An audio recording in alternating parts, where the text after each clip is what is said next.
당신이 변화하고 있다는 것을 느끼고 있나요? 겉으로는 아무것도 달라지지 않은 것 같지만 내면 깊은 곳에서 무언가 근본적인 변화가 일어나고 있다는 느낌 말입니다. 감정이 예전과 다르게 느껴지고 사물을 바라보는 시각이 변하고 자신과의 관계가 새로워지고 있다는 감각을 경험하고 있을지도 모릅니다. 아마도 최근 들어 이상한 꿈을 자주 꾸고 있을 것입니다. 과거의 사람들이 나타나거나 전혀 예상치 못한 상황들이 벌어지거나 깨어나서도 오랫동안 마음에 남는 상징적인 이미지들을 보고 있을 것입니다. 어린 시절의 집이 나타나는데 지금과는 완전히 다른 모습이거나 돌아가신 할머니가 나타나서 무언가 중요한 말씀을 하시거나 아니면 전혀 가보지 못한 신비로운 장소를 탐험하는 꿈들을 꾸고 있을지도 모릅니다.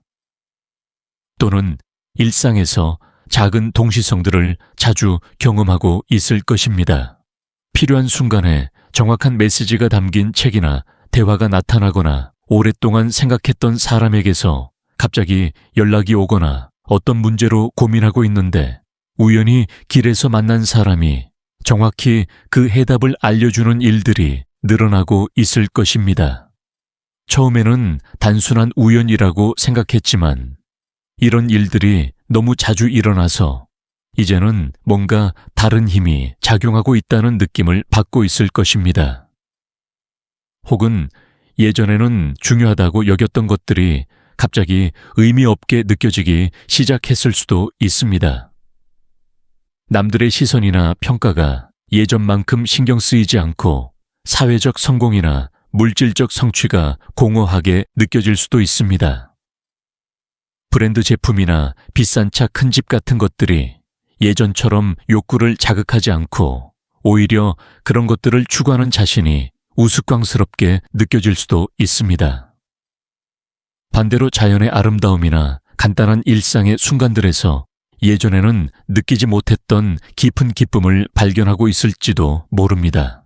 공원을 산책하면서 나무들의 잎사귀가 바람에 흔들리는 모습에 감동하거나 하늘의 구름이 만들어내는 형태들을 보며 경이로움을 느끼거나 길고양이와 눈을 마주쳤을 때 설명할 수 없는 연결감을 경험하고 있을 것입니다. 사람들과의 관계에서도 변화를 느끼고 있을 것입니다. 어떤 사람들은 갑자기 멀어지고 예전에는 즐거웠던 모임들이 이제는 피곤하게 느껴집니다. 반면에 새로운 사람들이 삶에 들어오고 있는데 이들과는 처음 만났음에도 불구하고 오래된 친구 같은 편안함을 느낍니다. 예전에는 참았던 것들을 더 이상 참지 못하게 되고 진정한 자신의 목소리를 내기 시작했을 것입니다. 때로는 이런 변화가 주변 사람들을 당황스럽게 만들기도 합니다. 가족들이 당신이 달라졌다고 말하거나 친구들이 예전 같지 않다고 걱정하기도 할 것입니다. 하지만 당신은 이것이 올바른 방향이라는 깊은 확신을 가지고 있습니다. 마치 오랫동안 잠들어 있던 무언가가 깨어나고 있는 것 같은 느낌을 받고 있습니다. 혹시 최근의 과거의 기억들이 새로운 관점에서 보이기 시작했나요? 어린 시절의 상처들이 갑자기 이해되기 시작하거나 부모님에 대한 원망이 서서히 연민으로 바뀌고 있거나 자신이 저질렀던 실수들을 용서할 수 있게 되었을 수도 있습니다.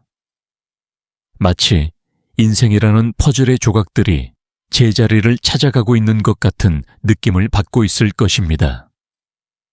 또는 창조적인 에너지가 넘쳐나는 것을 느끼고 있을지도 모릅니다. 갑자기 그림을 그리고 싶어지거나 시를 쓰고 싶어지거나 음악을 배우고 싶어지거나 아니면 완전히 새로운 취미나 관심사가 생겼을 수도 있습니다. 이런 충동들은 단순한 기분 전환이 아니라 마치 영혼 깊은 곳에서 올라오는 목마름 같은 느낌일 것입니다. 혼자 있는 시간도 달라졌을 것입니다. 예전에는 혼자 있으면 외롭고 불안했는데 이제는 혼자 있는 시간이 소중하고 필요하게 느껴집니다. 다른 사람들과 어울리는 것도 좋지만 자신과 보내는 시간이 더 충만하고 의미 있게 느껴집니다. 마치 자신이라는 사람을 새롭게 발견하고 있는 것 같은 느낌을 받고 있을 것입니다. 심지어 죽음에 대한 생각도 바뀌었을 수도 있습니다. 예전에는 죽음이 무섭고 피하고 싶은 것이었는데 이제는 삶의 자연스러운 일부로 받아들이게 되었을 것입니다. 물론 아직도 죽는 것이 두렵긴 하지만 그 두려움이 삶을 지배하지는 않게 되었습니다. 대신 현재 순간의 소중함을 더 깊이 느끼고 있을 것입니다. 칼 융은 이런 현상을 인생의 가장 중요한 전환점이라고 불렀습니다. 그는 인간의 삶에는 두 번의 큰 탄생이 있다고 말했습니다. 첫 번째는 어머니의 자궁에서 나오는 물리적 탄생이고 두 번째는 사회적 기대와 타인의 시선이라는 또 다른 자궁에서 나오는 심리적 탄생입니다. 두 번째 탄생은 보통 인생의 중반부에 일어나며 이때 사람은 진정한 자아를 발견하고 온전한 인간으로 거듭나게 됩니다. 하지만 이 과정은 단순히 중년에만 일어나는 것이 아닙니다. 깊은 내면 작업을 통해 자신과 연결된 사람이라면 언제든지 이런 변화를 경험할 수 있습니다. 20대든 30대든 40대든 50대든 나이와 상관없이 진정한 개성화의 여정에 들어선 사람들에게는 공통적인 신호들이 나타납니다. 융은 이런 변화를 개성화라고 불렀습니다. 개성화란 단순히 개성적이 되는 것이 아니라 진정한 개인이 되는 것, 즉 더 이상 나누어질 수 없는 온전한 하나의 존재가 되는 것을 의미합니다. 이는 자신의 모든 면을 통합하여 조화로운 전체를 이루는 과정입니다. 오늘 여러분과 함께 나누고 싶은 것은 바로 이런 신호들입니다. 윤기 평생에 걸쳐 관찰하고 연구한 변화의 전조들, 당신이 인생의 가장 빛나는 시기로 들어가고 있다는 것을 알려주는 9가지 징후들입니다. 이 신호들은 단순한 심리적 현상이 아니라 인간 영혼의 자연스러운 진화 과정의 일부입니다. 만약 이 중 몇 가지라도 당신의 현재 상황과 일치한다면 진심으로 축하할 일입니다. 당신은 단순히 나이를 먹어가고 있는 것이 아니라 진정한 의미에서 성숙해지고 있는 것입니다. 당신은 사회가 정해놓은 틀에서 벗어나 자신만의 독특한 길을 찾아가고 있는 것입니다. 당신은 생존을 넘어서 진정으로 살아가기 시작하고 있는 것입니다. 저 자신도 30대 중반에 이런 변화를 경험했습니다. 겉으로는 모든 것이 잘 풀려가고 있었습니다. 좋은 직장에서 인정받고 있었고 안정적인 관계를 유지하고 있었으며 주변 사람들로부터 성공했다는 평가를 받고 있었습니다. 하지만 내면에서는 설명할 수 없는 불안감과 공허함이 커져가고 있었습니다. 매일 아침 일어나서 거울을 보면 마치 다른 사람의 얼굴을 보고 있는 것 같았습니다. 일터에서 웃고 있는 제 모습이 가짜 같았고 사람들과 나누는 대화가 무의미하게 느껴졌습니다. 성공이라는 것이 과연 무엇인지, 행복이라는 것이 정말 무엇인지 의문이 들기 시작했습니다. 그때 우연히 융의 책을 접하게 되었고 제가 경험하고 있는 것이 병리적인 문제가 아니라 자연스러운 성장 과정의 일부라는 것을 깨달았습니다. 그것은 마치 나비가 번데기에서 나오기 전에 겪는 변화와 같은 것이었습니다. 고통스럽지만 필요한 과정이었습니다. 그 후 몇 년간 깊은 내면 작업을 거쳤습니다. 심리치료를 받기도 하고 명상을 배우기도 하고 꿈 일기를 쓰기도 하고 자연에서 혼자만의 시간을 보내기도 했습니다. 때로는 더 혼란스러워지기도 했고 때로는 후퇴하는 것 같은 느낌을 받기도 했습니다. 하지만 지금 돌이켜보면 그 시간들이 제 인생에서 가장 소중한 시간들이었습니다. 그 과정을 통해 저는 진정한 자신이 누구인지 발견할 수 있었고 진정으로 원하는 것이 무엇인지 알게 되었습니다. 이제는 이전보다 훨씬 더 진정한 자신으로 살아가고 있습니다. 변화는 때로 두렵고 불안할 수 있습니다. 익숙한 것들을 놓아주고 새로운 것들을 받아들이는 것은 상당한 용기가 필요한 일입니다. 마치 낡은 옷을 벗고 새 옷을 입는 것과 같은데 그 사이의 벌거벗은 순간이 불편하고 취약하게 느껴질 수 있습니다. 하지만 이 과정을 거쳐야만 우리는 진정한 자유와 행복을 맛볼 수 있습니다. 다른 사람들의 기대나 사회적 규범에 맞추어 살아가는 것이 아니라 자신의 내면 목소리에 따라 살아가는 진정한 자유 말입니다. 외부의 성취나 인정에 의존하는 것이 아니라 자신의 존재 자체에서 나오는 진정한 행복 말입니다. 앞으로 40분 동안 우리는 이 9가지 신호들을 자세히 살펴볼 것입니다.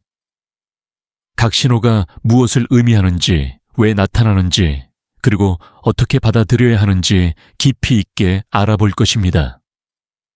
또한 이런 변화를 어떻게 건강하게 통과할 수 있는지, 어떤 함정들을 피해야 하는지, 그리고 이 과정에서 어떤 지원이 필요한지도 함께 나누겠습니다. 하지만 무엇보다 중요한 것은 이런 변화가 당신에게 일어나고 있다면 그것이 얼마나 특별하고 소중한 일인지 깨닫는 것입니다. 모든 사람이 이런 깊은 변화를 경험하는 것은 아닙니다. 많은 사람들이 평생 표면적인 삶에만 머물며 진정한 자아를 발견하지 못하고 살아갑니다. 그들은 사회적 역할과 자신을 동일시하며 다른 사람들의 기대에 맞추어 살아가는 것이 인생의 전부라고 생각합니다. 당신이 이런 신호들을 경험하고 있다는 것은 당신의 영혼이 깨어나고 있다는 것을 의미합니다. 당신은 단순히 생존하는 것을 넘어서 진정으로 살아가기 시작하고 있는 것입니다. 당신은 인간이라는 존재의 더 깊은 차원을 탐험하기 시작한 것입니다. 그럼 지금부터 하나씩 자세히 살펴보겠습니다. 혹시 당신도 이런 신호들을 경험하고 있다면 두려워하지 마세요. 대신 이것을 인생의 새로운 장이 시작되고 있다는 신호로 받아들이고 기대감을 가지세요. 윤기 말했듯이 진정한 삶은 중년 이후에 시작됩니다. 하지만 나이와 상관없이 자신의 내면과 깊이 연결된 사람이라면 언제든지 이 새로운 삶을 시작할 수 있습니다. 당신의 가장 빛나는 시절이 바로 지금 시작되고 있을지도 모릅니다. 그 여정이 쉽지는 않겠지만 그 끝에서 만나게 될 진정한 자신은 지금까지의 모든 어려움을 보상하고도 남을 것입니다. 첫 번째, 신호 꿈의 세계가 더욱 생생하고 의미심장해지고 있다. 최근 들어 꿈이 예전과 확연히 달라졌다는 것을 느끼고 있나요? 더 생생하고 더 상징적이며 깨어난 후에도 오랫동안 마음에 남는 꿈들을 자주 꾸고 있을 것입니다. 어린 시절의 집이 나타나는데 현실과는 다른 모습으로 변형되어 있거나 돌아가신 가족이나 친구가 나타나서 무언가 중요한 메시지를 전달하거나 전혀 가보지 못한 신비로운 장소들을 탐험하는 꿈들을 꾸고 있을 것입니다. 또는 동물들이 꿈에 자주 등장할 수도 있습니다. 지혜로운 늙은 여우, 장엄한 독수리, 신비로운 늑대, 또는 평소에는 무서워했던 뱀이 꿈에서는 친근하게 느껴질 수도 있습니다. 이런 동물들은 보통 말을 하지는 않지만 당신은 그들이 무언가 중요한 것을 전달하려고 한다는 것을 직감적으로 알 수 있을 것입니다. 때로는 꿈속에서 자신이 날아다니거나 물속에서 숨을 쉬거나 벽을 통과하는 등 현실에서는 불가능한 일들을 경험할 수도 있습니다. 이런 꿈들은 단순한 환상이 아니라 당신의 의식이 새로운 차원으로 확장되고 있다는 신호입니다. 융에 따르면 꿈은 무의식이 의식과 소통하는 가장 중요한 통로입니다. 우리의 무의식은 의식적 마음이 간과하거나 억압하고 있는 중요한 정보들을 꿈을 통해 전달합니다. 개성화 과정이 시작되면 무의식은 의식에게 중요한 메시지들을 전달하기 위해 더욱 적극적으로 활동하기 시작합니다. 그래서 이 시기의 꿈들은 단순한 일상적 내용의 재현이 아니라 깊은 상징과 의미로 가득 차게 됩니다. 꿈은 우리에게 현재의 삶에서 놓치고 있는 것이 무엇인지, 어떤 방향으로 나아가야 하는지, 어떤 부분을 치유해야 하는지 알려줍니다. 예를 들어 어린 시절의 집이 꿈에 나타나는 것은 자신의 뿌리와 원초적 자아로 돌아가라는 메시지일 수 있습니다. 현재의 당신이 어린 시절의 순수함이나 열정을 잃어버렸다면 무의식은 그것을 되찾으라고 말하고 있는 것일 수 있습니다. 돌아가신 가족이 나타나는 것은 조상의 지혜나 잃어버린 가치들을 되찾으라는 신호일 수 있습니다. 미지의 장소를 탐험하는 꿈은 새로운 가능성의 영역으로 나아가라는 초대일 수 있습니다. 당신이 현재 안전지대에 머물러 있다면 무의식은 모험을 떠나라고 독려하고 있는 것일 수 있습니다. 물론 이것이 반드시 물리적 여행을 의미하는 것은 아닙니다. 새로운 관심사를 탐구하거나 새로운 사람들을 만나거나 새로운 도전에 나서라는 의미일 수 있습니다. 동물이 나타나는 꿈은 특히 중요합니다. 융은 동물을 인간의 본능적 에너지의 상징으로 보았습니다. 현대인들은 문명화 과정에서 자신의 본능적 지혜를 많이 잃어버렸는데 꿈속의 동물들은 이런 잃어버린 지혜를 되찾으라고 말하고 있을 수 있습니다. 예를 들어 늑대가 나타나면 야생성과 자유로움을 되찾으라는 메시지일 수 있고, 독수리가 나타나면 더 높은 관점에서 삶을 바라보라는 의미일 수 있습니다. 뱀이 나타나면 변화와 재생의 에너지를 받아들이라는 신호일 수 있습니다. 중요한 것은 이런 꿈들을 단순히 무시하지 않는 것입니다. 많은 사람들이 꿈을 의미 없는 뇌의 활동 정도로 여기지만 융은 꿈이 우리의 심리적 건강과 성장에 필수적인 역할을 한다고 보았습니다. 꿈을 더 잘 활용하기 위해서는 꿈 일기를 쓰기 시작하는 것이 좋습니다. 잠에서 깨자마자 꿈의 내용을 최대한 자세히 기록하세요. 처음에는 기억이 잘 나지 않을 수 있지만 계속 시도하다 보면 꿈을 더 잘 기억하게 될 것입니다. 꿈을 기록할 때는 단순히 사건의 순서만 적는 것이 아니라 꿈에서 느꼈던 감정, 색깔, 분위기 등도 함께 적어보세요. 때로는 꿈의 논리적 내용보다 감정이나 분위기가 더 중요한 메시지를 담고 있을 수 있습니다. 융은 꿈을 해석하는 것보다 꿈과 대화하는 것이 더 중요하다고 말했습니다. 꿈속의 인물이나 상황에게 질문을 던져보세요. 그 독수리는 내게 무엇을 말하려고 하는가? 그 낡은 집은 무엇을 상징하는가? 내가 그 꿈에서 느꼈던 두려움은 현실의 어떤 두려움과 연결되는가?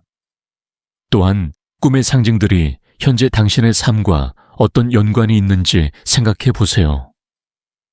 꿈은 항상 현재의 심리적 상황과 관련이 있습니다. 과거의 기억이 나타난다고 해서 그것이 과거에 관한 것만은 아닙니다. 오히려 현재의 상황에서 그 과거의 경험이 어떤 의미를 갖는지 알려주는 것일 수 있습니다. 꿈 작업을 할 때 주의할 점은 너무 문자적으로 해석하지 않는 것입니다. 꿈의 언어는 상징의 언어입니다. 죽음의 꿈을 꾸었다고 해서 실제로 누군가가 죽는다는 뜻이 아니라 어떤 것의 끝과 새로운 시작을 의미할 수 있습니다. 또한 꿈의 해석에 너무 집착하지 마세요. 모든 꿈이 깊은 의미를 가지는 것은 아니며 때로는 단순히 뇌가 정보를 정리하는 과정일 수도 있습니다. 중요한 것은 꿈에 열린 마음으로 다가가는 것입니다. 하지만 개성화 과정에 있는 사람들의 꿈은 확실히 다릅니다. 이런 꿈들은 보통 강한 감정적 임팩트를 주며 오랫동안 기억에 남습니다.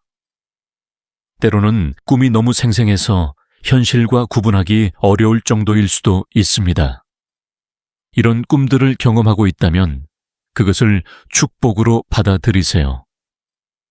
당신의 무의식이 당신과 적극적으로 소통하려고 하고 있다는 뜻입니다. 당신의 내면에서 중요한 변화가 일어나고 있으며 그 변화를 위한 안내를 받고 있는 것입니다. 두 번째, 신호 동시성과 의미 있는 우연의 일치들이 자주 일어난다. 누군가를 생각하고 있는데 그 사람에게서 연락이 오거나 어떤 문제로 고민하고 있는데 우연히 그 답이 담긴 책이나 대화를 접하게 되거나 길을 걷다가 우연히 본 간판의 메시지가 정확히 당신이 필요로 하던 조언이었거나 하는 일들이 늘어나고 있습니다. 처음에는 단순한 우연이라고 생각했을지도 모릅니다. 하지만 이런 일들이 너무 자주 그리고 너무 정확한 타이밍에 일어나서 이제는 뭔가 다른 힘이 작용하고 있다는 느낌을 받기 시작했을 것입니다. 마치 우주가 당신과 대화하고 있는 것 같은 느낌 말입니다. 예를 들어 직장을 그만둘지 말지 고민하고 있는데 지하철에서 우연히 들은 대화가 정확히 그 문제에 대한 것이었거나 서점에서 무심코 집어든 책의 첫 페이지에 당신이 찾던 답이 적혀 있었거나 오랫동안 연락하지 않았던 친구가 갑자기 전화를 걸어와서 당신의 상황과 비슷한 경험담을 들려주었을 수도 있습니다. 또는 특정한 숫자나 상징이 반복적으로 나타날 수도 있습니다. 시계를 볼 때마다 같은 시간이거나 영수증의 금액이 같은 숫자이거나 차량 번호판에서 같은 숫자 조합을 자주 보게 될 수도 있습니다. 처음에는 그냥 넘어갔지만 너무 자주 반복되어서 이제는 의미가 있다고 느끼기 시작했을 것입니다. 이런 의미 있는 우연의 일치들을 윤근 동시성이라고 불렀습니다. 동시성은 단순한 우연이 아닙니다. 그것은 내면의 심리적 상태와 외부 현실 사이에 의미 있는 연결입니다. 윤근 이것을 인과관계와는 다른 새로운 연결 원리라고 보았습니다. 동시성은 개성화 과정에서 매우 중요한 역할을 합니다. 그것은 우리가 올바른 방향으로 가고 있다는 우주의 확인이자 새로운 가능성의 문을 여는 열쇠입니다. 내면과 외면 세계가 조화를 이루기 시작하면 이런 신비로운 연결들이 더 자주 나타납니다. 동시성이 일어나는 이유는 무엇일까요? 융은 이것을 집단 무의식의 작용으로 설명했습니다. 우리는 모두 깊은 차원에서 연결되어 있으며 개인의 무의식 변화가 외부 현실에도 영향을 미칠 수 있다는 것입니다. 현대 물리학도 이런 관점을 뒷받침합니다. 양자역학의 얽힘 현상은 서로 멀리 떨어진 입자들이 즉시 영향을 주고받는다는 것을 보여줍니다. 이것은 우주가 우리가 생각하는 것보다 훨씬 더 상호 연결된 체계라는 것을 시사합니다. 동시성을 경험할 때는 그것을 단순한 우연으로 치부하지 마세요. 대신 그 속에 담긴 메시지에 주의를 기울이고 그것이 현재 당신의 여정에서 어떤 의미를 갖는지 탐구해 보세요. 하지만 동시성을 해석할 때는 주의가 필요합니다. 모든 우연의 일치가 동시성은 아닙니다. 진정한 동시성은 개인적으로 깊은 의미가 있고 현재의 심리적 상황과 밀접한 관련이 있어야 합니다. 또한 동시성에 너무 의존해서는 안 됩니다. 그것은 안내의 도구이지 결정을 대신해 주는 것이 아닙니다. 동시성은 가능성을 제시할 뿐 최종 선택은 여전히 당신의 몫입니다. 동시성을 더 잘 경험하고 활용하기 위해서는 먼저 열린 마음을 가져야 합니다. 모든 것을 논리와 인과관계로만 설명하려고 하지 말고 더 넓은 관점에서 세상을 바라보세요. 둘째 현재 순간에 집중하세요. 동시성은 과거나 미래가 아닌 현재 순간에서만 경험할 수 있습니다. 마음 챙김과 명상은 이런 현재 중심의 의식을 기르는 데 도움이 됩니다. 셋째 직감을 신뢰하세요. 어떤 일이 단순한 우연인지 의미 있는 동시성인지는 논리적 분석보다는 직감적 느낌으로 알 수 있습니다. 넷째 감사의 마음을 가지세요. 동시성을 경험했을 때 감사하는 마음은 더 많은 동시성을 경험할 수 있는 토양을 만듭니다. 동시성은 또한 관계에서도 중요한 역할을 합니다.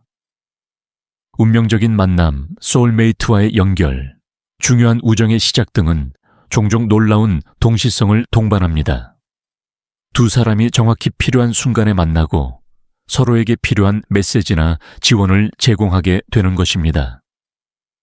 하지만 관계에서의 동시성을 해석할 때는 더욱 주의가 필요합니다. 모든 만남이 운명적인 것은 아니며 동시성을 핑계로 건강하지 못한 관계를 정당화해서는 안 됩니다. 동시성은 개인적 차원을 넘어 집단적, 사회적 차원에서도 일어납니다. 역사적 전환점이나 문화적 변화의 순간들에서 의미 있는 동시성들이 나타나는 것을 관찰할 수 있습니다. 현재 우리가 살고 있는 시대도 그런 의미에서 동시성이 풍부한 시기입니다. 전 세계적으로 많은 사람들이 기존의 가치관과 삶의 방식에 의문을 제기하고 있으며 새로운 의식의 형태를 모색하고 있습니다. 개인적 차원에서도 우리는 이런 집단적 동시성의 영향을 받습니다. 시대의 흐름과 개인의 성장이 만나는 지점에서 특별한 기회나 도전이 나타날 수 있습니다. 동시성을 경험하기 시작했다면 그것을 삶의 새로운 차원이 열리고 있다는 신호로 받아들이세요. 당신은 더 이상 무의미한 우주에서 혼자 떠다니는 고립된 존재가 아닙니다. 당신은 거대한 의미의 웹에 연결된 중요한 존재이며 우주는 당신의 성장과 진화를 지원하고 있습니다. 세 번째, 신호 이전에 중요하다고 여겼던 것들이 의미 없게 느껴진다. 사회적 지위, 물질적 성공 타인의 인정 브랜드 제품, 외모에 대한 관심 같은 것들이 예전만큼 중요하지 않게 느껴지기 시작했습니다. 오히려 이런 것들을 추구하는 것이 허무하고 공허하게 여겨지며 때로는 그런 것들에 집착하는 자신이 우스꽝스럽게 느껴지기도 합니다. 예전에는 명품 가방이나 비싼 차를 보면 갖고 싶다는 욕구가 생겼는데 이제는 그런 것들이 그냥 물건으로만 보입니다. 승진이나 연봉 인상도 예전만큼 기쁘지 않고 오히려 그런 성공이 진정한 행복과 얼마나 거리가 먼지 깨닫게 됩니다. 소셜미디어에서 좋아요나 댓글을 받는 것도 예전만큼 중요하지 않게 느껴집니다. 다른 사람들이 자신을 어떻게 생각하는지에 대한 관심이 줄어들고 대신 자신이 정말로 원하는 것이 무엇인지에 더 관심을 갖게 됩니다. 이런 변화는 때로 주변 사람들을 당황스럽게 만들 수 있습니다. 가족들이 왜 승진 기회를 마다하는지 이해하지 못하거나 친구들이 왜 예전만큼 쇼핑이나 외식에 관심을 보이지 않는지 의아해 할 수 있습니다. 하지만 이것은 당신의 가치관이 외부 중심에서 내부 중심으로 이동하고 있다는 자연스러운 신호입니다. 융근 인생의 전반부는 외부 세계에서의 성공에 집중하지만 후반부는 내면의 의미와 목적을 찾는 데 집중해야 한다고 말했습니다. 이런 가치관의 전환은 진정한 성숙의 표시입니다. 당신은 사회가 정해놓은 성공의 기준이 반드시 개인의 행복과 일치하지 않는다는 것을 깨닫기 시작한 것입니다. 외부의 승인을 통해 자신의 가치를 확인받으려는 단계를 벗어나 자신만의 가치 기준을 개발하고 있는 것입니다. 하지만 이런 변화 과정에서 주의해야 할 점들이 있습니다. 첫째, 물질적 성공을 완전히 부정할 필요는 없습니다. 문제는 물질 자체가 아니라 물질에 대한 집착입니다. 필요한 만큼의 물질적 안정은 내면적 성장을 위해서도 중요합니다. 둘째 갑작스러운 변화는 피하는 것이 좋습니다. 하루아침에 모든 것을 버리고 은둔하려고 하거나 기존의 책임을 모두 포기하려고 해서는 안 됩니다. 변화는 점진적이고 신중하게 이루어져야 합니다. 셋째, 다른 사람들의 선택을 판단하지 마세요. 당신이 물질적 성공에 관심이 없어졌다고 해서 여전히 그런 것들을 추구하는 사람들을 비판할 이유는 없습니다. 모든 사람이 같은 속도로 같은 방향으로 성장하는 것은 아닙니다. 이런 가치관의 변화와 함께 새로운 관심사들이 생겨날 것입니다. 예술, 영성, 자연, 인간관계의 깊이, 개인적 성장, 사회적 기여 등에 더 많은 관심을 갖게 될 것입니다. 이런 새로운 관심사들을 탐구하는 것을 두려워하지 마세요. 때로는 이런 변화가 경제적 손실을 가져올 수도 있습니다. 고수입 직업을 그만두고 더 의미 있는 일을 찾거나 비싼 취미를 포기하고 더 단순한 즐거움을 추구할 수도 있습니다. 이런 선택을 할 때는 신중하게 계획을 세우고 가족들과도 충분히 상의하는 것이 중요합니다. 또한 이런 변화가 일시적인 것일 수도 있다는 점을 고려해야 합니다. 개성화 과정에서는 때로 극단적인 변화를 시도하게 되는데 시간이 지나면서 균형을 찾아가게 됩니다. 따라서 중요한 결정을 내릴 때는 충분한 시간을 두고 신중하게 생각해 보는 것이 좋습니다. 이런 가치관의 변화는 관계에도 영향을 미칩니다. 물질적 성공이나 사회적 지위를 중심으로 맺어진 관계들은 자연스럽게 멀어질 수 있습니다. 반면에 진정한 가치와 깊은 연결을 추구하는 사람들과는 더 가까워질 것입니다. 이런 관계의 변화를 슬퍼하거나 억지로 붙잡으려고 하지 마세요. 자연스러운 흐름을 받아들이고 새로운 형태의 관계들에 열려 있으세요. 진정성을 바탕으로 한 관계는 이전의 표면적인 관계들보다 훨씬 더 깊고 만족스러울 것입니다. 한국 사회에서는 이런 변화가 특히 어려울 수 있습니다. 사회적 성공과 물질적 풍요가 행복의 척도로 여겨지는 문화에서 이런 가치관의 변화는 때로 이해받기 어려울 수 있습니다. 하지만 최근에는 한국에서도 워라밸 소확행, 미니멀 라이프 같은 개념들이 인기를 얻고 있습니다. 이것은 많은 사람들이 기존의 가치관에 의문을 제기하기 시작했다는 증거입니다. 이런 변화의 과정에서 죄책감을 느낄 수도 있습니다. 부모님이 희생해서 키워주셨는데 성공에 대한 욕심이 없어진 것에 대해 미안함을 느끼거나 사회적 기대에 부응하지 못하는 것에 대해 부담을 느낄 수 있습니다. 하지만 기억하세요.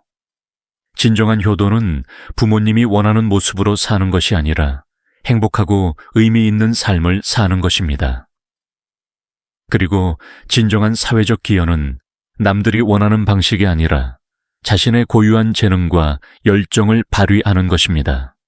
이런 가치관의 변화를 경험하고 있다면 그것을 성장의 신호로 받아들이세요. 당신은 외부의 기준에 의존하지 않고 자신만의 기준으로 살아갈 수 있는 내적 힘을 기르고 있는 것입니다.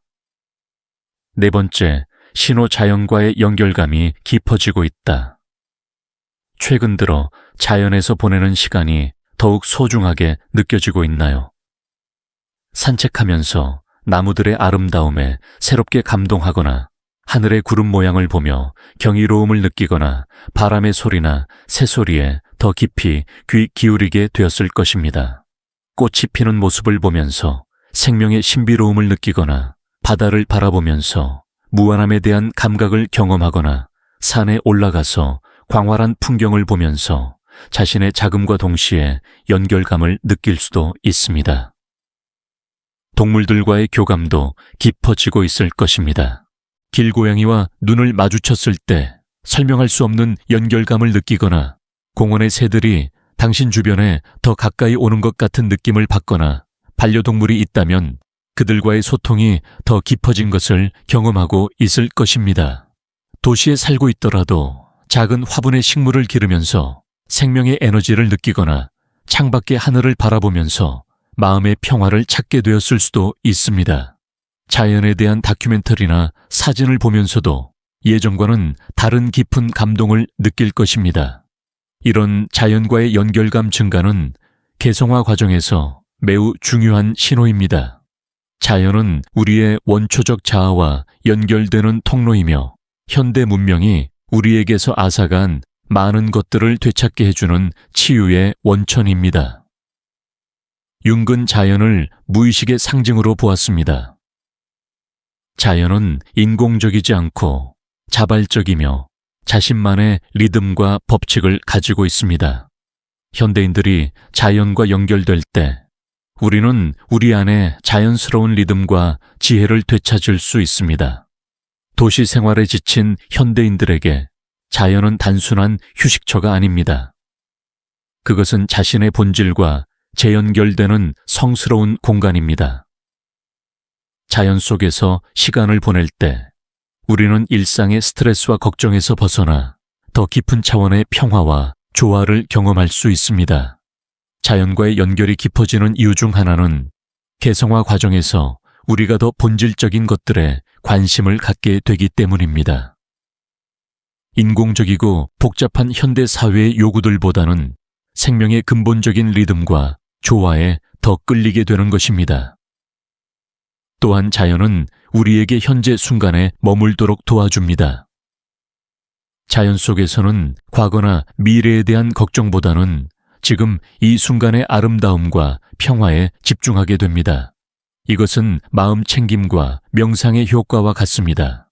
자연과의 연결을 더 깊게 하기 위해서는 의도적으로 자연에서 시간을 보내는 것이 중요합니다. 매일 짧은 산책이라도 하거나 주말에는 공원이나 산 바다를 찾아가는 것이 좋습니다. 자연에서 시간을 보낼 때는 휴대폰을 잠시 꺼두고 오감을 충분히 활용해 보세요. 새소리, 바람소리, 물소리에 귀 기울이고 나무의 질감, 꽃의 향기, 흙의 냄새를 느껴보세요. 단순히 보는 것이 아니라 존재하는 것에 집중해 보세요. 도시에 살고 있어서 자주 자연을 접하기 어렵다면 작은 방법들을 시도해 볼 수 있습니다. 집에 식물을 기르거나 창가에 세모이통을 설치하거나 자연 소리나 자연 영상을 감상하는 것도 도움이 됩니다. 하지만 가장 중요한 것은 자연을 대하는 마음가짐입니다. 자연을 단순히 이용하거나 소비하는 대상으로 보지 말고 살아있는 존재들의 공동체로 인식하는 것입니다. 우리도 자연의 일부라는 인식을 가질 때 진정한 연결감을 경험할 수 있습니다. 자연과의 연결은 환경에 대한 관심으로도 이어질 수 있습니다. 자연의 아름다움과 소중함을 깊이 느끼게 되면 자연스럽게 환경 보호에 대한 책임감을 갖게 됩니다. 이것은 개인적 성장이 사회적 기여로 이어지는 좋은 예입니다. 또한 자연의 리듬을 따라 살려고 노력해 볼 수 있습니다. 해가 뜨고 지는 시간에 맞춰 생활 패턴을 조정하거나 계절의 변화에 맞춰 음식이나 활동을 바꿔보는 것입니다. 이런 자연스러운 리듬은 우리의 생체 리듬과도 조화를 이룹니다. 자연에서 영감을 받는 것도 중요합니다. 자연의 패턴, 색깔, 형태들은 창조적 영감의 무궁한 원천입니다. 많은 예술가들과 발명가들이 자연에서 영감을 받아 위대한 작품을 만들어냈습니다. 자연과의 연결이 깊어지면서 생명에 대한 경외감도 커질 것입니다. 작은 곤충 하나, 잎사귀 하나에서도 우주의 신비로움을 느끼게 될 것입니다. 이런 경외감은 삶에 대한 감사와 겸손함을 가져다 줍니다. 한국의 전통 문화에서도 자연과의 조화는 매우 중요한 가치였습니다. 풍수지리 절기에 따른 생활 자연을 소재로 한 예술 등은 모두 자연과 인간의 조화로운 관계를 추구한 것입니다. 현대의 이런 연결감을 되찾는 것은 우리의 전통적 지혜와 다시 만나는 일이기도 합니다. 자연과의 연결감이 깊어지고 있다면 이것을 개성화 과정의 중요한 신호로 받아들이세요. 당신은 인공적이고 복잡한 현대 문명의 요구들을 넘어서 더 본질적이고 근본적인 것들과 연결되고 있는 것입니다. 5번째, 신호 진정성에 대한 갈망이 강해지고 있다. 가면을 쓰고 살아가는 것이 점점 어려워지고 있습니다. 사회적 기대에 맞추어 자신을 포장하는 것이 고통스럽게 느껴지고 진정한 자신의 모습으로 살고 싶은 욕구가 강해지고 있습니다. 예전에는 자연스럽게 할 수 있었던 사회적 연기들이 이제는 억지스럽고 피곤하게 느껴집니다. 직장에서의 역할, 가족에서의 역할, 친구들 사이에서의 역할이 각각 다른데 이런 여러 가지 역할들 사이에서 진정한 자신이 무엇인지 혼란스러워하고 있을 수도 있습니다. 때로는 거울을 보면서 이 사람이 진짜 나인가 하는 의문을 갖게 될 수도 있습니다. 소셜미디어에 완벽한 모습만 올리는 것이 부담스러워지거나 모임에서 분위기에 맞춰 웃고 떠드는 것이 지겹게 느껴질 수도 있습니다.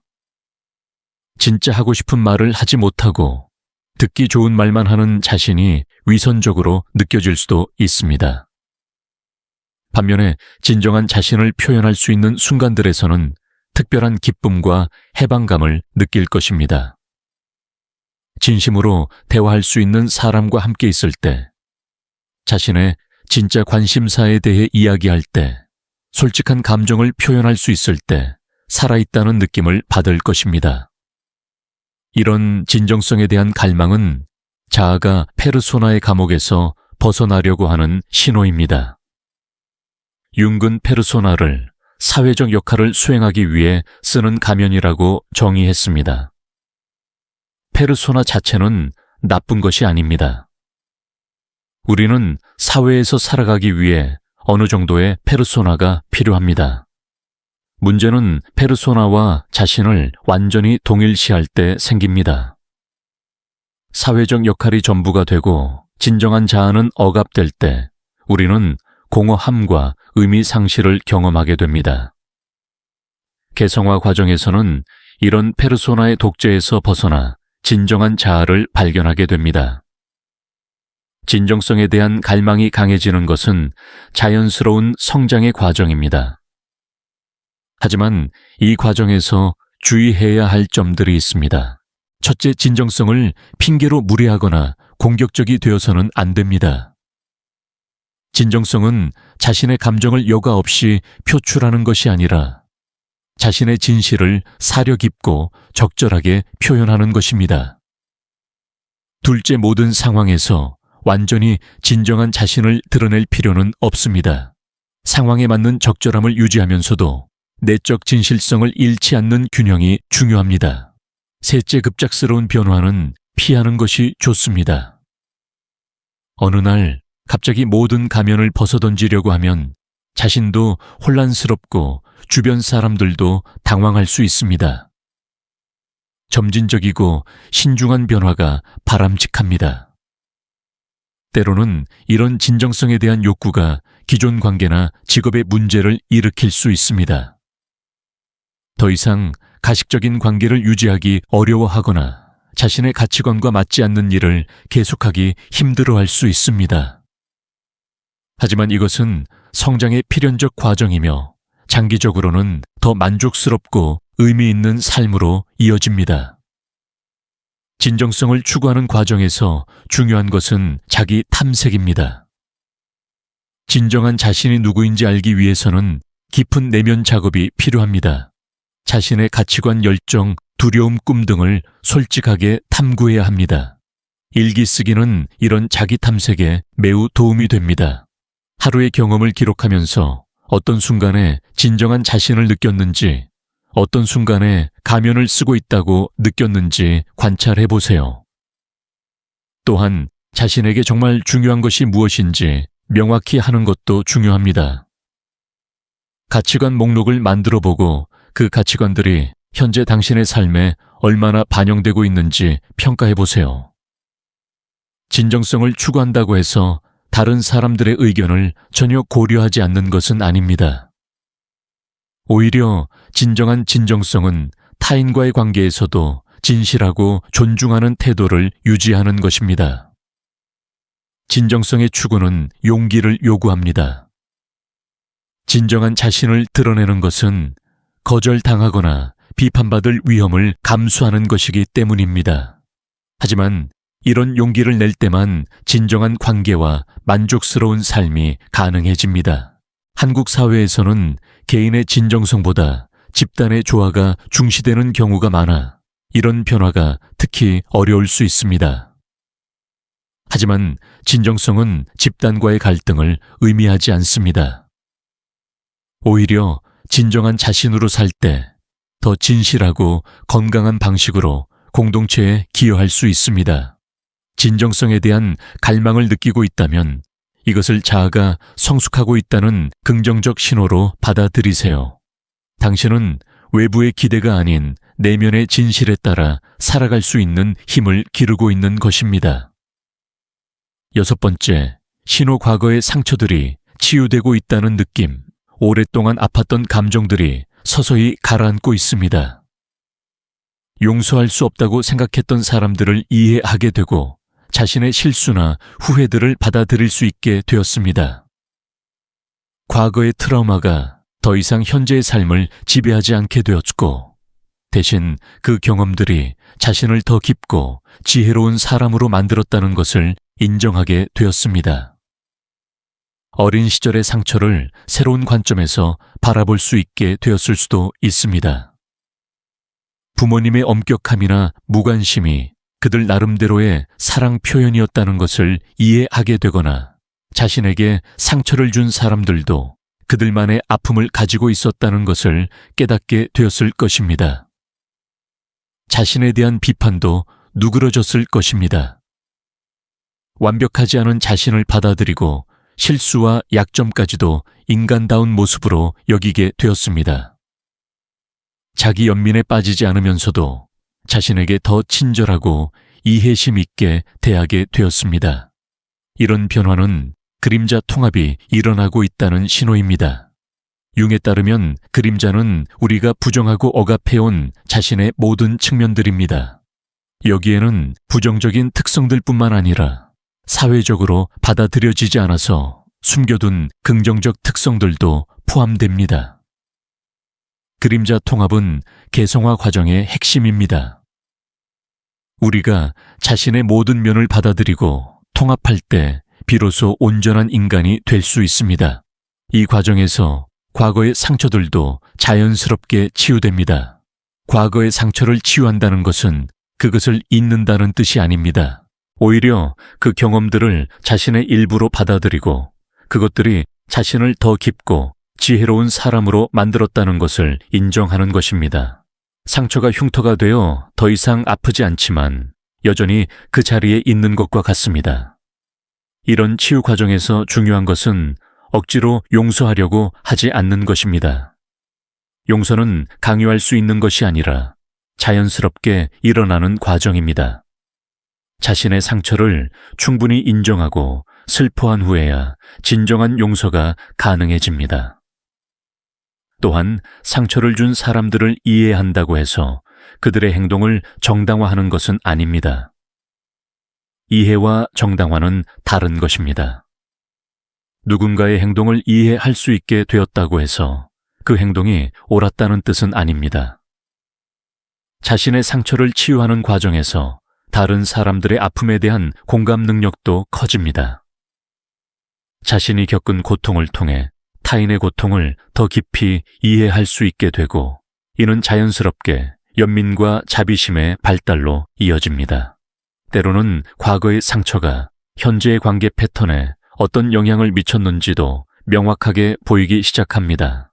어린 시절의 경험이 어떻게 성인기의 관계 선택이나 반응 패턴을 형성했는지 이해하게 되면 더 건강한 관계를 만들 수 있는 기반이 마련됩니다.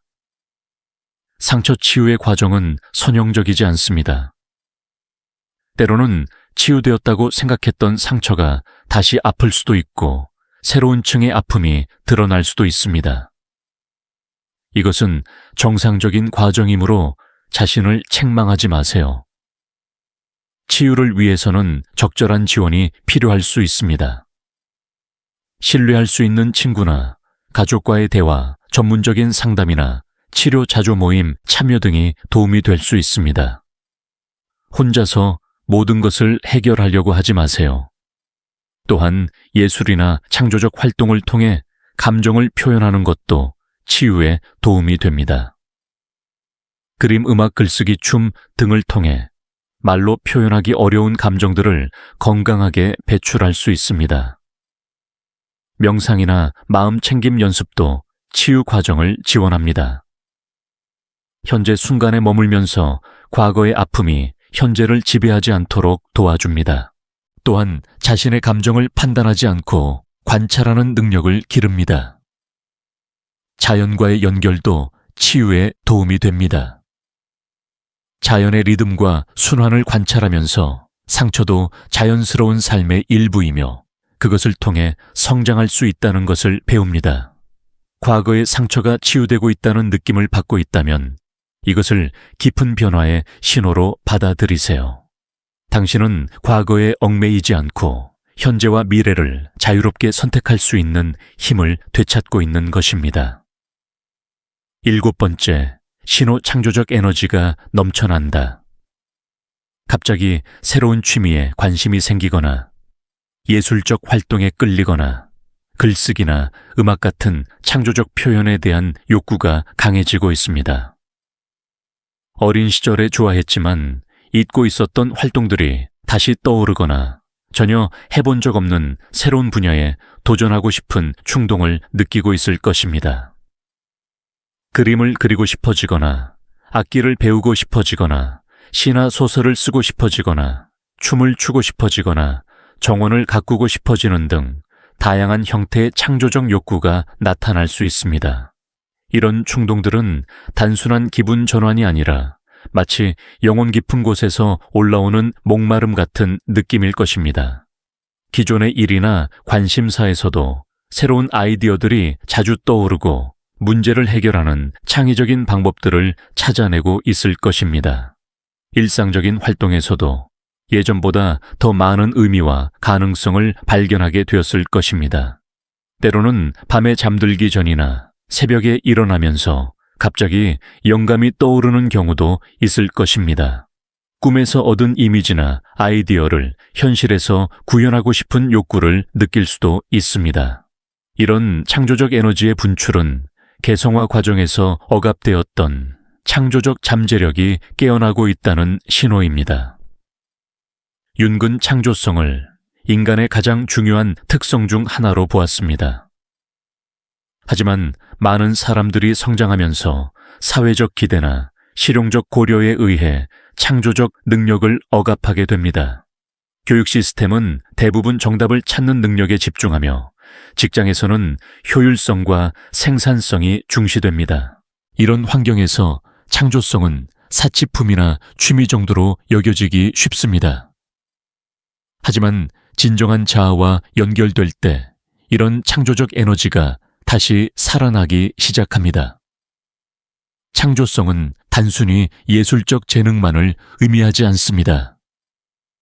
문제 해결, 새로운 관점 제시, 혁신적 아이디어 개발, 기존의 것들을 새로운 방식으로 조합하는 능력 등 모든 것이 창조성의 범주에 들어갑니다. 윤근 창조적 활동을 통해 무의식의 내용이 의식으로 올라온다고 보았습니다. 예술가가 작품을 만드는 과정은 무의식의 깊은 층에서 올라오는 이미지와 감정들을 형태로 구현하는 과정입니다. 이는 비단 전문 예술가뿐만 아니라 창조적 활동에 참여하는 모든 사람에게 해당됩니다. 창조적 에너지가 넘쳐나고 있다면 이것을 억누르지 마세요. 시간이 없다거나 재능이 없다는 이유로 포기하지 마세요. 창조적 활동의 목적은 완벽한 작품을 만드는 것이 아니라 자신의 내면을 표현하고 탐구하는 것입니다. 처음에는 서툴고 만족스럽지 않을 수 있습니다. 하지만 결과보다는 과정에 집중하세요. 창조적 활동을 하는 동안 느끼는 몰입감과 기쁨 자체가 중요합니다. 또한 창조적 활동은 치유의 효과도 있습니다. 말로 표현하기 어려운 감정이나 경험을 예술적 형태로 표현함으로써 카타르시스를 경험할 수 있습니다. 많은 예술 치료가 이런 원리에 기반하고 있습니다. 창조적 활동을 시작할 때는 부담을 갖지 마세요. 거창한 계획을 세우기보다는 작은 것부터 시작하세요. 하루 10분씩 스케치를 하거나 짧은 시를 써보거나 간단한 멜로디를 흥얼거려 보는 것부터 시작할 수 있습니다. 다른 사람들의 평가를 의식하지 마세요. 창조적 활동은 자신을 위한 것입니다. SNS에 올리거나 다른 사람에게 보여주기 위해서가 아니라 자신의 내면을 탐구하고 표현하기 위한 것입니다. 실수나 실패를 두려워하지 마세요. 창조적 과정에서 실수는 새로운 발견으로 이어질 수 있습니다. 예상과 다른 결과가 나와도 그것이 더 흥미로운 방향을 제시할 수 있습니다. 다양한 분야를 시도해 보세요. 처음에는 어떤 분야가 자신에게 맞는지 알기 어려울 수 있습니다. 여러 가지를 시도해 보면서 자신이 가장 즐기고 자연스럽게 느끼는 분야를 찾아가세요. 창조적 영감을 얻기 위해서는 다양한 경험을 쌓는 것이 중요합니다. 새로운 책을 읽고 다른 문화를 접하고 새로운 사람들을 만나고 익숙하지 않은 장소를 방문하세요. 다양한 경험이 창조적 재료가 됩니다. 또한 충분한 휴식과 여유도 창조성에 중요합니다. 너무 바쁘게 살면 창조적 영감이 떠오를 여지가 없습니다. 때로는 아무것도 하지 않는 시간, 멍하니 있는 시간이 창조적 아이디어가 떠오르는 순간이 됩니다. 자연과의 연결도 창조성을 자극합니다. 자연의 패턴, 색깔, 소리, 리듬 등은 창조적 영감의 무궁한 원천입니다. 많은 예술가들이 자연에서 영감을 받아 작품을 만들어냈습니다. 창조적 에너지가 넘쳐나고 있다면 이것을 인생의 새로운 차원이 열리고 있다는 신호로 받아들이세요. 당신의 내면에 잠들어 있던 무궁한 가능성들이 깨어나고 있는 것입니다. 8번째, 신호 고독을 즐기게 되었다. 혼자 있는 시간이 더 이상 외롭지 않고 오히려 소중하게 느껴집니다. 다른 사람들과의 관계는 여전히 중요하지만 자신과의 관계가 가장 우선이 되고 있습니다. 혼자서 차를 마시거나 책을 읽거나 음악을 듣거나 그냥 생각에 잠기는 시간들이 충만하고 의미 있게 느껴집니다. 예전에는 혼자 있으면 불안하거나 우울해졌는데 이제는 혼자 있는 시간이 재충전과 성찰의 시간이 되었습니다. 다른 사람들과 어울리는 것도 즐겁지만 그것이 의무나 외로움을 피하기 위한 수단이 아니라 진정한 즐거움에서 나오는 선택이 되었습니다. 혼자 여행을 가거나 혼자 영화를 보거나 혼자 식사를 하는 것에도 편안함을 느끼게 되었을 것입니다. 다른 사람들의 시선이나 판단에 대한 걱정보다는 자신이 정말 원하는 것이 무엇인지에 더 집중하게 되었습니다. 이런 고독에 대한 태도 변화는 진정한 개별성을 발달시키고 있다는 신호입니다. 융은 개성화 과정에서 고독의 능력이 매우 중요하다고 보았습니다. 진정한 자아를 발견하기 위해서는 외부의 소음에서 벗어나 자신의 내면 목소리에 귀 기울일 수 있어야 하기 때문입니다.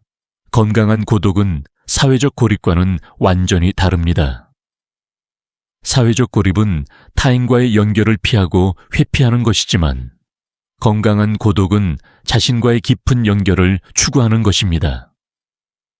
고독한 사람은 혼자 있어도 풍부한 내적 세계를 가지고 있으며 자신과 대화할 수 있는 능력을 가지고 있습니다. 고독의 시간은 자기 성찰의 시간입니다. 일상의 바쁨에 묻혀놓쳤던 자신의 감정, 생각, 욕구들을 발견할 수 있는 시간입니다. 자신이 진정으로 원하는 것이 무엇인지, 어떤 방향으로 나아가고 싶은지, 무엇이 자신을 행복하게 만드는지 탐구할 수 있습니다. 또한 고독의 시간은 창조성이 꽃피는 시간이기도 합니다. 외부의 방해나 타인의 시선 없이 자유롭게 상상하고 창조할 수 있는 공간입니다. 많은 위대한 작품들이 고독한 시간에서 탄생했습니다. 고독을 즐기게 되면 관계의 질도 향상됩니다. 외로움을 피하기 위해 다른 사람들과 어울리는 것이 아니라 진정으로 함께 있고 싶은 사람들과 의미 있는 시간을 보낼 수 있게 됩니다. 의존적인 관계가 아니라 독립적인 개체들 간의 건강한 관계를 맺을 수 있습니다. 고독의 능력은 특히 현대 사회에서 중요합니다. 끊임없는 자극과 정보 사회적 연결로 인해 우리는 자신과 단둘이 있는 시간을 잃어가고 있습니다. 스마트폰과 소셜미디어는 우리를 항상 다른 사람들과 연결된 상태로 만들어 진정한 고독을 경험하기 어렵게 만듭니다. 하지만 고독의 시간이 없으면 우리는 자신이 누구인지 알기 어려워집니다. 항상 다른 사람들의 반응과 피드백에 의존하게 되고 자신만의 독립적인 생각과 감정을 개발하기 어려워집니다. 고독을 더 잘 활용하기 위해서는 의도적으로 혼자만의 시간을 만드는 것이 중요합니다. 하루 중 일정 시간을 자신만을 위한 시간으로 정하고 그 시간에는 외부와의 연결을 차단하세요. 고독의 시간에는 특별한 활동을 할 필요는 없습니다. 그냥 조용히 앉아서 자신의 호흡을 느끼거나 창밖을 바라보거나 머릿속에 떠오르는 생각들을 관찰하는 것만으로도 충분합니다. 명상이나 마음 챙김 연습은 고독을 더 깊이 경험하는 데 도움이 됩니다. 외부의 소음뿐만 아니라 내면의 소음까지도 잠재우고 진정한 정적을 경험할 수 있습니다. 일기 쓰기도 고독의 시간을 의미 있게 만드는 좋은 방법입니다. 자신의 생각과 감정을 글로 표현하면서 자신을 더 깊이 이해할 수 있습니다. 자연 속에서 혼자 시간을 보내는 것도 매우 가치 있습니다. 자연의 고요함과 조화로움은 우리의 내면도 고요하고 조화롭게 만들어줍니다. 고독을 즐기게 되었다면 이것을 내적 성숙의 표시로 받아들이세요. 당신은 외부의 자극이나 다른 사람들의 존재 없이도 충분히 풍요로운 내적 세계를 가지고 있다는 것을 발견한 것입니다. 9번째, 신호 죽음에 대한 두려움이 줄어들고 있다. 이것이 가장 심오하고 변화무쌍한 신호일 수 있습니다. 죽음을 삶의 자연스러운 일부로 받아들이기 시작하고 불멸에 대한 집착이 사라지고 있습니다. 죽음에 대한 공포가 완전히 사라진 것은 아니지만 그 두려움이 삶을 지배하지는 않게 되었습니다. 대신 현재 순간의 소중함을 더 깊이 느끼고 있습니다. 언젠가는 이 모든 것이 끝날 것이라는 인식이 오히려 지금 이 순간을 더 충만하게 살아가도록 만들고 있습니다. 유한함에 대한 인식이 절망이 아니라 생명에 대한 더 깊은 감사로 이어지고 있습니다. 죽음에 대해 생각할 때도 예전처럼 공황 상태에 빠지지 않게 되었습니다. 오히려 죽음이라는 미지의 영역에 대한 호기심이나 경외감을 느낄 수도 있습니다. 죽음을 적이 아니라 삶의 완성으로 바라보기 시작했을 수도 있습니다. 사랑하는 사람들의 죽음에 대해서도 예전과는 다른 방식으로 받아들이게 되었을 것입니다. 여전히 슬프고 그리워하지만 그들이 영원히 사라진 것이 아니라 다른 형태로 계속 존재한다는 느낌을 받을 수도 있습니다. 융은 죽음에 대한 건강한 관계를 맺는 것이 진정한 삶을 사는데 필수적이라고 보았습니다. 죽음을 부정하거나 피하려고 하는 한 우리는 삶의 진정한 의미와 가치를 깨닫기 어렵습니다. 죽음에 대한 두려움은 대부분 자아의 소멸에 대한 공포에서 나옵니다. 하지만 개성화 과정을 통해 우리는 자아보다 더 큰 무언가와 연결되어 있다는 것을 깨닫게 됩니다. 개인적 자아는 사라질 수 있지만 우리가 속한 더 큰 전체는 계속 존재한다는 인식이 생깁니다. 이런 관점의 변화는 삶에 대한 태도도 근본적으로 바꿉니다. 죽음이 삶의 반대가 아니라 삶의 일부라는 것을 받아들일 때 우리는 더 온전하고 완전한 방식으로 살 수 있게 됩니다. 죽음에 대한 수용은 또한 삶의 우선순위를 명확하게 해줍니다. 정말 중요한 것이 무엇인지, 시간을 어떻게 보내야 하는지, 누구와 함께 있어야 하는지에 대한 명확한 기준이 생깁니다. 많은 사람들이 임종을 앞두고서야 진정으로 중요한 것이 무엇인지 깨닫게 됩니다. 하지만 죽음을 받아들인 사람들은 살아있는 동안에도 이런 명확함을 가질 수 있습니다. 죽음에 대한 두려움이 줄어들면 삶에 대한 애착도 건강한 형태로 변화합니다. 삶을 절망적으로 붙잡으려고 하는 것이 아니라 감사하는 마음으로 충분히 누리려고 하게 됩니다. 또한 다른 사람들과의 관계에서도 더 깊은 사랑과 연민을 느낄 수 있게 됩니다. 모든 사람이 같은 유한한 존재라는 인식이 연대감과 공감 능력을 증가시킵니다. 죽음에 대한 수용은 영적 차원의 개방으로도 이어질 수 있습니다. 물질적 현실 너머의 다른 차원이나 의미에 대해 열린 마음을 갖게 될 수 있습니다. 이것이 반드시 종교적 믿음을 의미하는 것은 아니지만 삶과 죽음에 대한 더 넓은 관점을 갖게 되는 것입니다. 하지만 죽음에 대한 수용이 삶에 대한 포기를 의미하는 것은 아닙니다.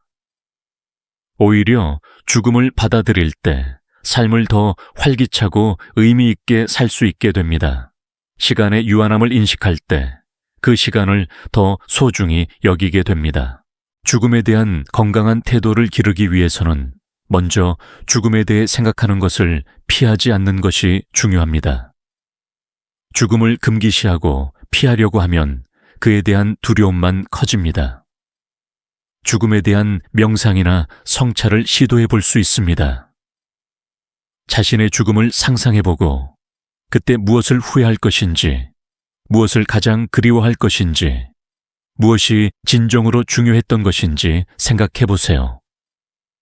사랑하는 사람들과 죽음에 대해 대화해 보는 것도 도움이 됩니다. 죽음을 터부시하지 말고 자연스러운 삶의 주제로 다루어 보세요. 자연의 생명순환을 관찰하는 것도 죽음에 대한 이해를 깊게 할 수 있습니다. 나무잎이 떨어지고 꽃이 시들고 계절이 바뀌는 모습을 보면서 모든 생명의 순환성을 느껴보세요. 죽음에 대한 두려움이 줄어들고 있다면 이것을 가장 깊은 차원의 성숙 신호로 받아들이세요. 당신은 인간 존재의 가장 근본적인 조건을 받아들이고 그 안에서 진정한 평화를 찾고 있는 것입니다. 결론 변화를 신뢰하고 받아들이기, 이 9가지 신호들을 통해 살펴본 바와 같이 당신이 경험하고 있는 변화들은 단순한 기분의 변화나 일시적인 혼란이 아닙니다. 이것들은 인간 정신의 자연스러운 진화 과정이며 윤기 개성화라고 부른 성숙의 여정입니다. 이 9가지 신호 중 몇 개를 경험하고 있다면 당신은 인생의 가장 중요한 전환점에 서 있는 것입니다. 이 과정은 때로 혼란스럽고 어려울 수 있지만 그 끝에는 이전에는 상상할 수 없었던 자유와 평화가 기다리고 있습니다. 중요한 것은 이 과정을 신뢰하고 인내심을 갖는 것입니다. 변화는 하루아침에 일어나지 않으며 때로는 한 걸음 후퇴한 것 같은 느낌을 받을 수도 있습니다. 하지만 전체적인 방향은 성장과 통합을 향하고 있습니다. 또한 이 여정에서 지지체계를 갖는 것이 중요합니다. 같은 과정을 경험하고 있는 사람들과의 교류, 현명한 멘토나 치료사의 도움, 그리고 무엇보다 자신에 대한 깊은 자비가 필요합니다. 융의 말처럼 개성화는 특권이자 의무입니다. 모든 사람이 이 과정을 경험하는 것은 아니지만 일단 이 여정이 시작되면 뒤돌아갈 수는 없습니다. 오직 앞으로 나아가면서 자신의 고유한 길을 찾아가는 것만이 가능합니다. 한국 문화에서는 개인의 독특함보다 집단의 조화를 중시하는 경향이 있어 이런 개성화 과정이 때로 어려울 수 있습니다. 하지만 진정한 개성화는 사회와 대립하는 것이 아니라 자신만의 독특한 방식으로 사회에 기여하는 것입니다. 당신이 진정한 자아를 발견하고 그에 따라 살아갈 때 당신은 단순히 개인적 만족을 얻을 뿐만 아니라 주변 사람들에게도 영감을 주게 됩니다. 당신의 진정성은 다른 사람들도 자신의 가면을 벗고 진실하게 살 수 있도록 용기를 줍니다. 따라서 이런 변화의 신호들을 경험하고 있다면 그것을 축복으로 받아들이세요. 당신은 평범함을 넘어서 특별함으로 생존을 넘어서 진정한 삶으로 나아가고 있는 것입니다. 마지막으로 기억해야 할 것은 이 여정에는 끝이 없다는 것입니다. 개성화는 도달해야 할 목표가 아니라 평생에 걸친 과정입니다. 매일매일 조금씩 더 진정한 자신이 되어가는 것, 그것이 바로 인간이 할 수 있는 가장 아름다운 작업입니다. 당신의 변화를 두려워하지 마세요. 대신 그것을 환영하고 축하하세요. 당신의 가장 빛나는 시절이 바로 지금 시작되고 있습니다. 윤기 말했듯이 오후의 태양은 아침과는 다른 법칙을 따라야 합니다. 그리고 그 오후의 빛은 종종 아침보다 더 아름답고 의미 깊습니다. 이제 당신의 내면에서 일어나고 있는 변화들에 귀 기울이고 그것들을 신뢰하며 용기 있게 새로운 자신으로 거듭나는 여정을 계속해 나가세요. 우주는 당신의 이 여정을 지지하고 있고 모든 경험이 당신을 더 완전한 인간으로 만들어가고 있습니다. 당신이 지금 경험하고 있는 모든 변화, 혼란, 성장의 고통들은 결국 더 진정하고 자유로우며 사랑으로 가득한 삶으로 이어질 것입니다. 그 여정을 신뢰하고 즐기세요. 당신의 인생에서 가장 아름다운 장이 지금 시작되고 있습니다.